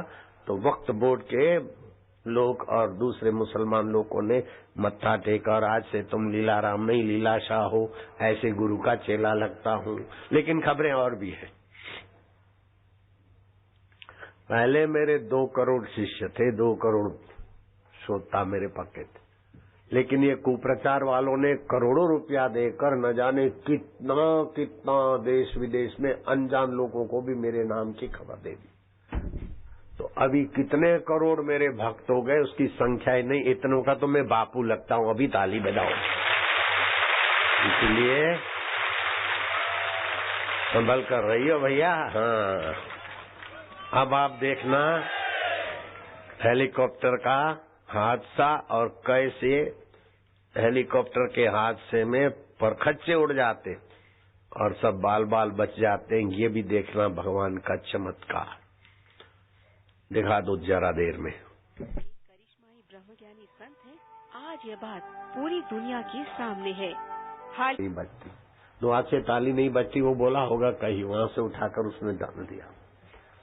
और जितने वो रैब सामूहिक रैब वाले गुनाहगार है, उतनी दामिनी गुनाहगार है। ऐसा मैंने बोला है, साबित करके दिखाओ, 50 लाख ले जाओ। आज तक कोई आया ही नहीं। हाँ, विदेशी पिट्ठुओं के द्वारा भारत के संतों को बदनाम करने की मुहिम चल पड़ी है और पिछले सैकड़ों वर्षों से गुरु नानक को बदनाम किया और 2 बार जेल में भेज दिया, कबीर जी को बदनाम किया, ऋषि दयानंद को और विवेकानंद को भी इन धर्मांतरण वालों ने बख्शा नहीं, खूब बदनाम किया, राम तीर्थ आदि को भी। भारत के देवी देवताओं को टॉयलेट के ऊपर उनके फोटो छाप देते हैं और भारत की खिल्ली उड़ाते हैं और भारत के संतों को भारत के समाज से दूर करने की साजिश चल रही है। मैंने अपनी जिंदगी में और अपने गुरु के 93 साल की जिंदगी में कभी नहीं सुना कि तांत्रिक में कोई बच्चों की बलि दी जाती, लेकिन महाराष्ट्र में एक ऐसी आंधी चल पड़ी है कि साधु लोग बच्चों की बलि देते। अब बच्चे को कहीं मित्र के यहाँ रख लिया, फिर प्रभात को नींद की गोली खिलाकर साधु के यहाँ छोड़ा और फिर छापा मरवाया कि 3 दिन से बच्चा गायब और ये साधुओं के पास है, और साधुओं ने उसको बलि देने के इरादे से तो 3 साधु पकड़े गए, वो साधु जेल में है बेचारे। ऐसे निर्दोष भगवा वालों को पकड़ने की और मिशनरियों की और दूसरों लोगों की चालबाजी है। मंत्र तंत्र ऐसा नहीं है कि बच्चों की बलि दे। तो मेरे पीछे भी 4.5 साल से ये न जाने क्या क्या अनर्गल आरोप लगा रहे थे, एक आरोप भी साबित नहीं हुआ। हाई कोर्ट ने, सुप्रीम कोर्ट ने और लेबोरेटरी ने सब के मुंह पे तमाचा मार दिया कि आश्रम में कोई तांत्रिक नहीं होता है, ये नहीं होता। 210 गवाह पैदा हो गए थे रुपए लेकर, लेकिन सब जैसे सोनार की 100 लोहार की एक, मेरी गवाही आते ही सब का भांडा फूट गया और आश्रम को क्लीन चिट अच्छी तरह से दिया और जज ने बड़ा सम्मान किया। बापूजी बापूजी बापूजी। मैंने कहा आप नाम लेके भी बुला सकते, बोले नहीं ठीक है, आदर का वचन है। और विरोध पक्ष के वकील ने भी कहा कि आश्रम में तांत्रिक नहीं होती है, मैं स्वीकार करता हूं। और मैंने कभी नहीं सुना कि अपने आश्रम के या कहीं भी कोई बच्चे की बलि देकर कुछ सिद्धि होती हो। संत के संकल्प से तो ऐसे ही सिद्धियां मिल जाती है, बच्चों की बलि देना ये कोई अनर्गल फालतू बात है। हमारे बापू के पास हिम्मतनगर के नजीक 100 और कुछ एकड़ जमीन है, अरबों रुपए की है। अरे एक बंजर लिया था गायों के लिए, गरीबों के लिए। मैं क्या 1 करोड़ 10 लाख ले आओ, ले जाओ, अरबों रुपए की जमीन। अभी तक कोई आया ही नहीं माइक का।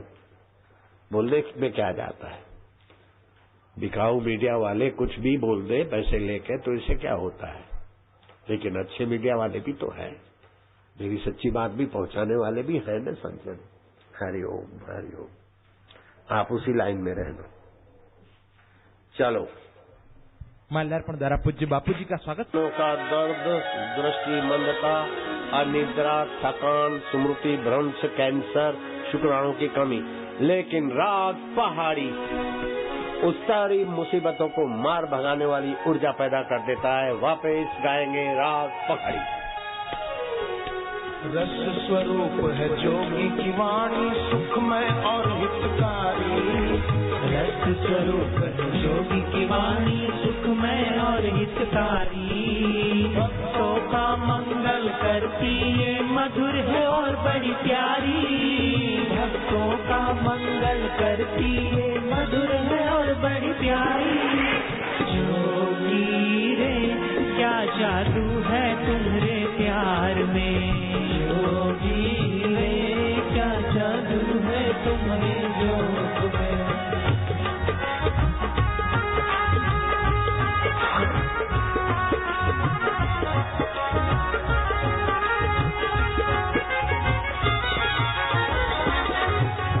ज्ञान जोगी का जब से पाया बदली हमारी दुनिया।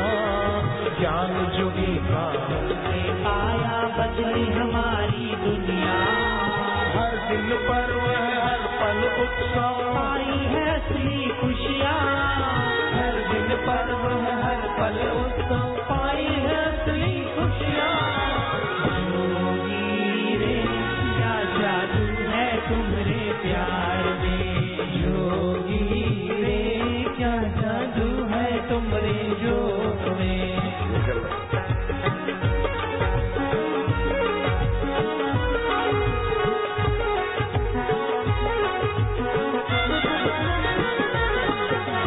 रोम रोम पुलकित हो जाता जोगी निकट जो आते। रोम मस्त हो जाता जोगी निकट जो आते। आनंद आनंद छा जाता जब वचन मधुर ये सुनाते। आनंद आनंद छा जाता जब वचन मधुर ये सुनाते। जोगी रे क्या जादू है तुम्हारे प्यार में। जोगी रे क्या जादू है तुम्हारे जोग में।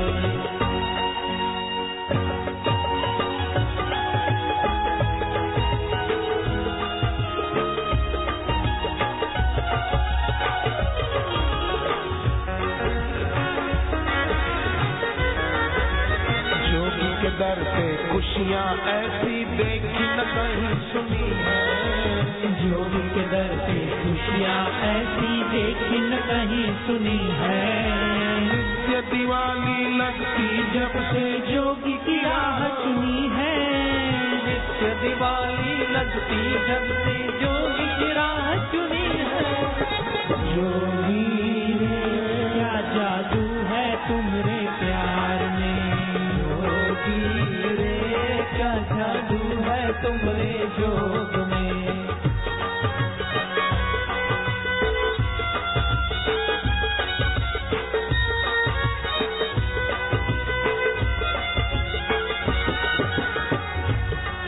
तेरा प्यार खींच के लाया। तेरा प्यार खींच के लाया। तूने कैसा जादू चलाया। तूने कैसा जादू चलाया। दुख चिंता को भगाया ओ जोगी।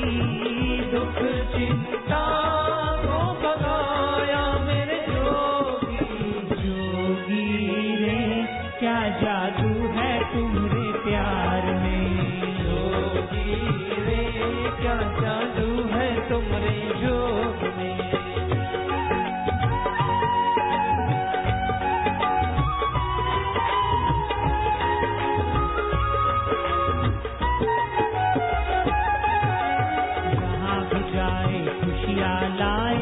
भंडार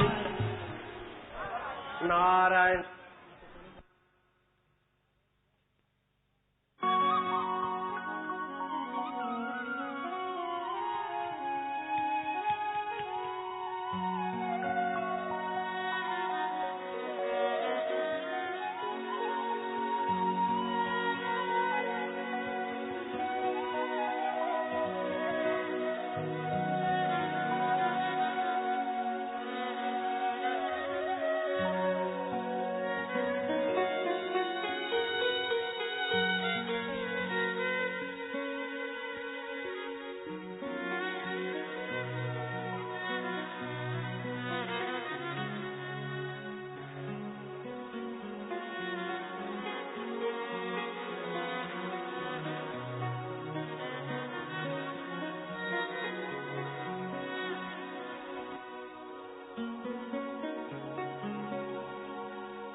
मेरी ताकत तुम मेरी ताकत तुमसे डरती हर आफत।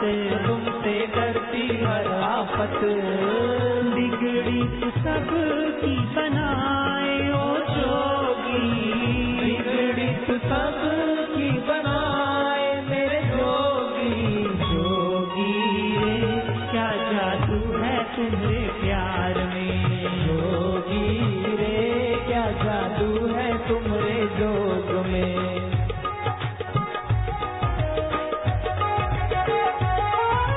अच्छा जी सुनो, ये समिति वाले स्वागत तो करते हैं लेकिन छत्तीसगढ़ वालों की वकालत भी कर रहे कि बाबा कल मंत्र दीक्षा का दान दे दो, क्योंकि मंत्र दीक्षा में हम चीज वस्तु रुपया पैसा कुछ नहीं लेते, मंत्र दीक्षा का प्रसाद ऐसे ही मिलता है। तो कल सुबह आदिवासी क्षेत्र है और विद्यार्थी भी आए तो विद्यार्थियों को तो मिलेगा सारस्वती मंत्र और दूसरों को मिलेगा गुरु मंत्र। सुबह 7:30 बजे से मंत्र दीक्षा, 9 बजे सत्संग शुरू होता है ना, इधर 9 बजे होता है ना, तो 7:30 पौने 8 बजे से दीक्षा का कार्यक्रम शुरू हो जाएगा। तो जो दीक्षा लेंगे उनको आगे बैठाएंगे और थोड़ी जगह लेकर बैठेंगे ताकि लेटकर उनको थल बस्ती सिखाई जाए। थल बस्ती में एक चमत्कारिक लाभ है कि 80 प्रकार का वायु संबंधी बीमारियां 1-2 दिन में भाग जाएगी, चाहे एक बीमारी हो चाहे 10 हो वायु संबंधी। 32 प्रकार की पित्त संबंधी बीमारियां भाग जाएगी। वात और पित्त मिलकर हार्ट अटैक बनता है, कफ और वात मिलकर गुर्दों का दर्द बनता है, आम और पित्त बनकर दर्द बनते कई। तो ये 3 दोषों से 132 प्रकार की बीमारी मिलती है, लेकिन थल बस्ती करने से तीनों दोषों को भगाने की तरकीब आ जाती। तो मेरे साधक 132 प्रकार की बीमारियों में किसी भी बीमारी में होगा तो उसकी तो भागेगी, दूसरों को भी सिखाएगा तो सेवा हो जाएगी, एक पैसा भी खर्चा नहीं है। थल बस्ती करना है 2.5 मिनट का काम है बस, 132 प्रकार की बीमारियों की जड़ उड़ा दोगे 2-4 दिन में। तो सुबह 7:30 बजे आ जाना, दीक्षा वाले 9 बजे, और दीक्षा वाले भी आके बैठ सकेंगे 7 बजे, जो बाहर से आए वो तो बैठ सकते हैं, लेकिन दीक्षा 7:30 से शुरू होगी और सत्संग 9 बजे शुरू होगा। दीक्षा और सत्संग दोनों साथ में चलेगा। ठीक है, हो गई तुम्हारी प्रार्थना कबूल। भाई दाढ़ी वाले को ले आए तो फिर दाढ़ी वाले की रखेंगे ना।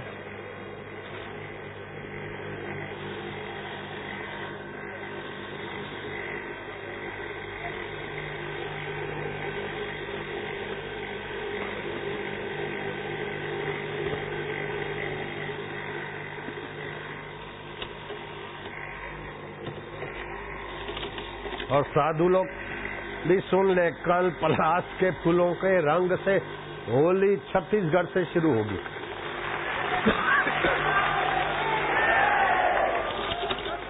और जिसको पलाश के फूलों का रंग लगेगा उसको और रंग क्या कर लेंगे। पलाश के फूलों के रंग की महिमा सुनोगे तो दंग रह जाओगे। बहुत सारे फायदे होते हैं, रोग प्रतिकारक शक्ति की रक्षा रहती है, सप्त धातु सप्त रंगों का संतुलन बनाए रखेगा। कल पलाश के फूलों से होली खेली जाएगी सामूहिक, एक पूनम से दूसरी पूनम, 1 महीने का होली रंग उत्सव होगा। उसके बाद पलाश के फूलों का शरबत बनवाता हूँ मैं। अगले साल 12,000 किलो 12 टन फूल खरीदे थे, शरबत बनाए थे। 12 टन फूलों का शरबत थोड़ा थोड़ा जैसा जरूर लगी बनाते गए। सत्संग में होली के बाद जहां भी सत्संग होता था वो पलाश के फूलों का शरबत पिलाते थे। अब बम्बई की मैगजीन वाले ध्यान से सुनो। बम्बई एयरपोर्ट पे हम उतरते तो वहां का मैनेजर हमारी बड़ी अगवानी करता। मुझे प्लेन बदलना है तो मेरा प्लेन लेट है तो उसको सिग्नल दिलावे, जो उड़ने वाला है उसको थोड़ा वेट करा देवे। अपनी गाड़ी में फ्लाइट के आगे मुझे उनकी गाड़ी खड़ी रहे, मैनेजर है तो एयरपोर्ट पे मुझे चलना नहीं पड़ता था। बड़ी तत्परता से सेवा करता। मुझे पता नहीं होता कि मुझे बम्बई कब पहुंचना है, लेकिन वो सब पता रखते थे। एक दिन मैंने पूछ ही लिया कि भाई तुम इतनी तत्परता से सेवा करते हो, इतनी बड़ी सेवा, साहसिक। तो बोले मेरे पिता को स्किन एलर्जी थी, अनिद्रा थी, पित्त था, दुनिया भर के अंग्रेजी बीमारियों के नाम लिए। लोगों ने बोला कि बापू सूरत के आश्रम में होली का रंग छाटते और लोग ठीक हो जाते। इस मास में ऋषि प्रसाद आएगा, 2-4 ऐसे पक्के अनुभव वाले लोगों के भी लिखे, ऐसे तो हजारों अनुभव है, तो आप उनसे पूछ भी सकते। तो जहां डॉक्टरों ने मना कर दी कि अब ठीक नहीं हो सकते, इनको एलर्जी है, ये है, वो है, ये प्रॉब्लम है, फलाना नहीं है, डॉक्टर ने हाथ खड़े कर दिए तो मैंने अपने पिता को आश्रम में भेजा होली के दिनों में, और उनको रंग लगा। और मेरे पिताजी नींद भी करते और भूख भी लगती और स्वास्थ्य अच्छा है, एलर्जी सब गायब हो गई। तो हमारे पिता को ठीक करने वाले बापू की सेवा करना हमारा कर्तव्य है। मैं क्या है पलाश के फूल, काम तेरा नाम मेरा। फिर मैंने होली केवल सूरत में 2-5 लाख लोगों के लिए नहीं, देश भर में होली का कार्यक्रम, जहां भी सत्संग हो एक दिन होली का कार्यक्रम शुरू करवा दिया। तो इस बार छत्तीसगढ़ से होली शुरू हो रही और ये अगली पूनम तक चलेगी।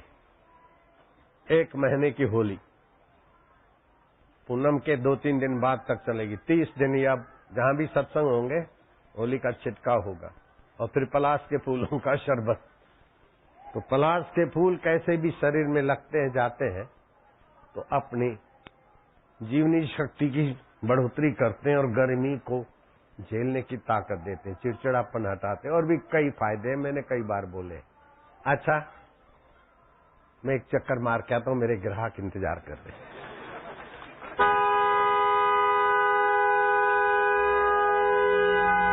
ये रेलवे भक्ति भाव।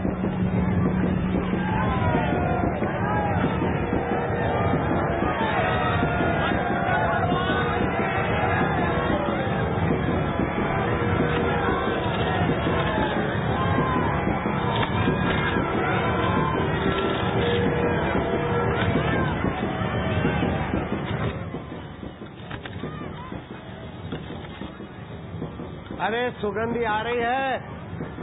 जब जब मेरा झोली छूने लगे सावन आया, मुरझाए दिल खिल जाते हैं बसंत जैसे छाया। मुरझाए दिल खिल जाते हैं बसंत जैसे छाया। जोगी रे क्या जादू है तुम्हारे प्यार में, जोगी रे क्या जादू है तुम्हारे जोग में।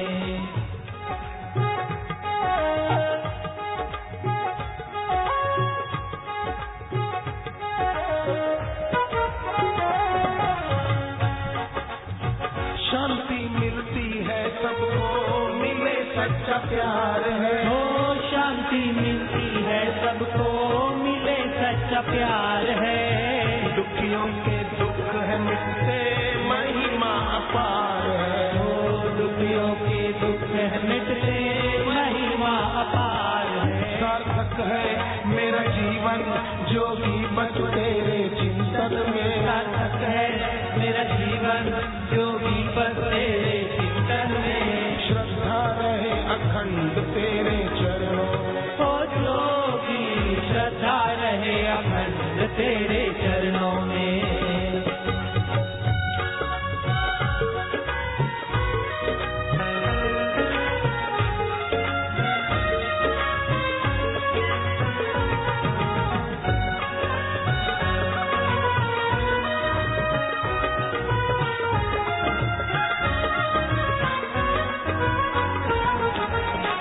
घड़ियां हैं मंगल वेला दिन ये पावन आया। शुभ घड़ियां है मंगल वेला दिन ये पावन आया। जोगी ने करुणा करके हितकारी ज्ञान सुनाया। जोगी ने करुणा करके हितकारी ज्ञान सुनाया। जोगी रे क्या जादू है तुम्हारे प्यार में, जोगी रे क्या जादू है तुम्हारे जोग में।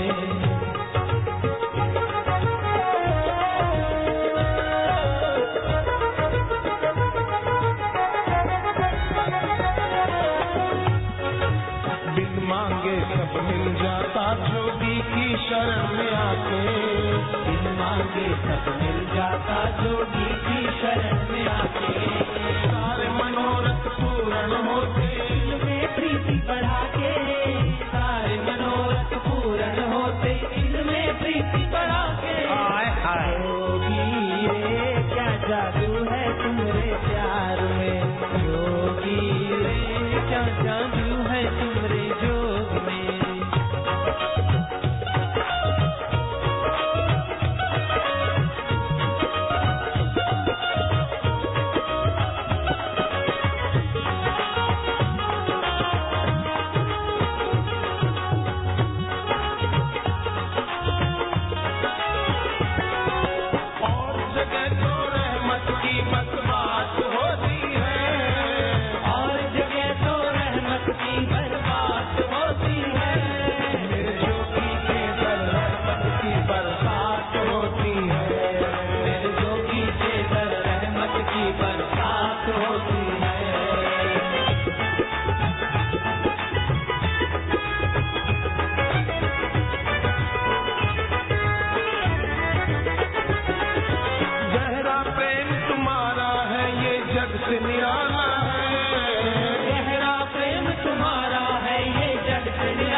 किस्मत वाला है। आ जाए तेरे दर पे वो तो किस्मत वाला है।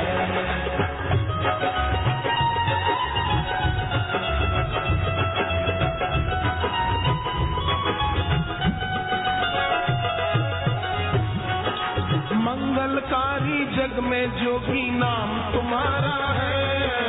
मंगलकारी जग में जोगी नाम तुम्हारा है। तेरा प्यार है जिस दिल में जोगी वो तारने वाला